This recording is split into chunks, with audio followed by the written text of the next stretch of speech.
Agora, adicionando uma linha de regressão. Então, a linha de regressão a gente adiciona geralmente no gráfico de dispersão. O gráfico de dispersão, então, são duas variáveis numéricas, no eixo x e no eixo y. E o primeiro argumento aqui é o method. Esse argumento aqui, ele vai definir qual é o tipo de regressão que você quer. Você quer uma regressão linear? Você quer um modelo de regressão linear generalizado? Você quer essa regressão lowest, que é uma regressão móvel? Regressão móvel é aquela que usa uma parte dos seus pontos, faz uma regressão, usa outra parte dos seus pontos, faz uma outra regressão. Então ele vai mostrando a assim, dos seus dados, faz todo o caminho do seu gráfico de dispersão. Então você pode indicar qual que você quer. Se eu não me engano, o padrão que ele usa é esse lowest, se você não indicar um outro tipo de regressão. Então, o segundo argumento aqui é a fórmula. A fórmula, então, é como os seus dados eles estão associados. Então, geralmente, se você quer uma regressão linear, que é o que geralmente é usado, você só indica que é y no formato fórmula aqui em relação a x. Se você quer uma regressão polinomial, por exemplo, de segunda ordem, você pode usar y, o tio, para indicar que é uma fórmula, essa função poly, que ele está fazendo o quê? Essa função ele indica que vai ser, então, um polinomial de segunda ordem. Então, vai ser x mais x ao quadrado. Então, aqui de segunda ordem. Ou uma regressão logarítmica. Aqui está escrito errado. Mas uma regressão em que o x, então, é log. Então, você pode indicar colocando a função log em relação aqui a x. E o argumento SE determina se deve ou não usar um intervalo de confiança. Geralmente é usado, né? Então, vamos ver como que é feito.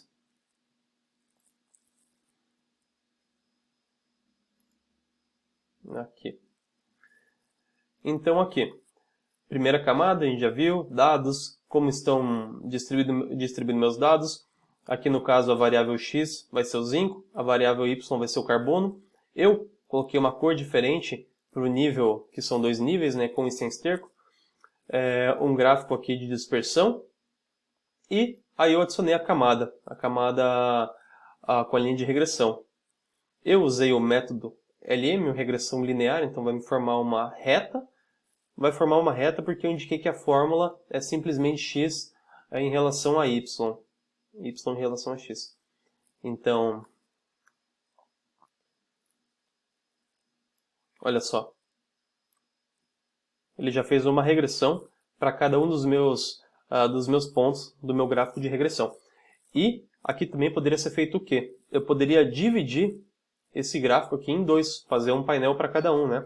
Usando aquela camada que divide em painéis.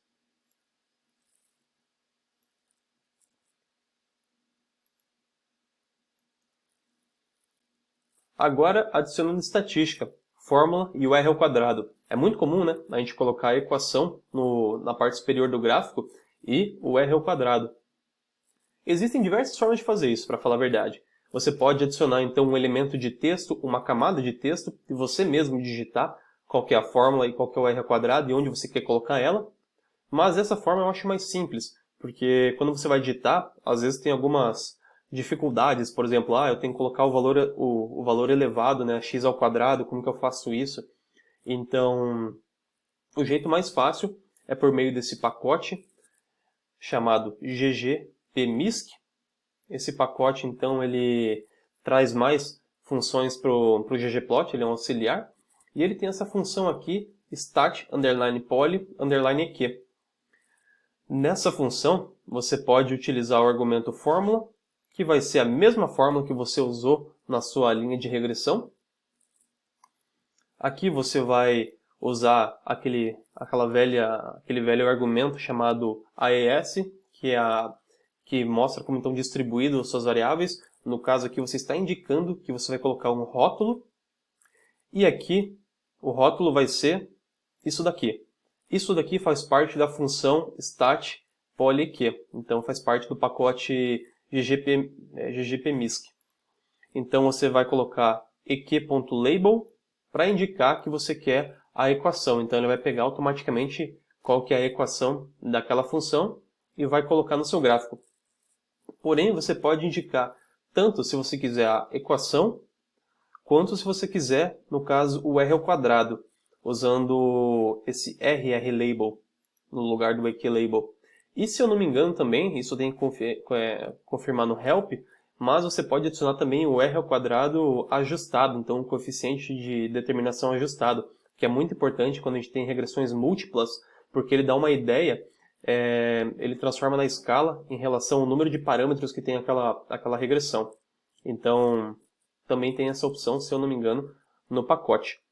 E, se você quiser usar os dois ao mesmo tempo, que é o que provavelmente vai acontecer, a equação e do lado da equação r ao quadrado, você pode usar essa função paste, que é a função do r base, do r nativo, que é a função paste simplesmente cola uma coisa do lado da outra.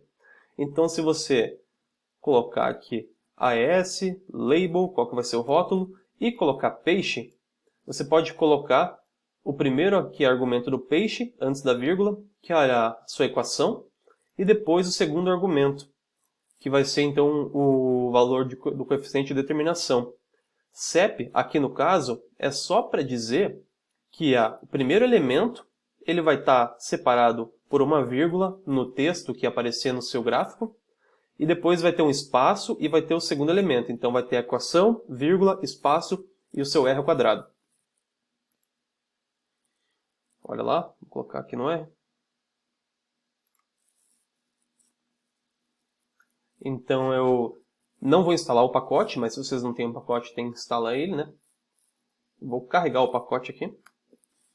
Então reparem que é só adicionando mais uma camada. Eu já adicionei a mesma coisa que anteriormente, agora estou adicionando uma camada a mais. Aqui, ó, a função aqui ela fica um pouco grande, mas é aquela função de anterior ali. Start underline poly, a fórmula, que é a mesma a fórmula que eu usei aqui na geoma underline smooth. Aí eu tenho os parâmetros de como eu vou atribuir isso no meu gráfico. Então eu quero um rótulo. Esse rótulo eu vou colar duas coisas nele. Então a primeira coisa vai ser minha equação, vírgula. A segunda coisa vai ser o meu r ao quadrado. E eles vão ter aquele formato, vírgula, espaço e daí o segundo elemento. Então vamos ver como fica. Ó, fica muito legal. Ele até coloca as cores referentes a cada uma das linhas de regressão. Ele faz isso automaticamente porque você já indicou aqui no começo que ia ser uma cor para cada um dos níveis do fator. Então ele já entende que são níveis diferentes e ele vai colocar a mesma cor para cada um dos níveis.